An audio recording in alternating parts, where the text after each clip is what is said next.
In this video, I'll be showing you how you can share your Notion pages with others. It is super simple. So first of all, what you need to have open is your Notion page that you want to share. Then you need to go up here on the right-hand corner and click Share or Publish to the web. Click on this, and then you have the opportunity to share it or publish your Notion page. And if you click here, you can choose between invite only. Everyone will link at mine Notion or everyone at Mike's Notion. I'm just gonna click invite only for now. Then you have the opportunity to copy a link.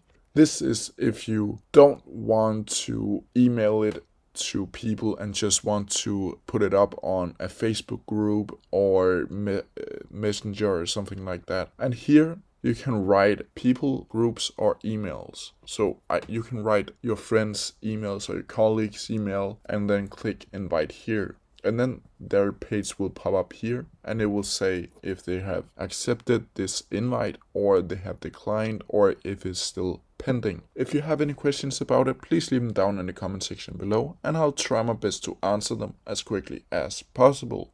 See ya!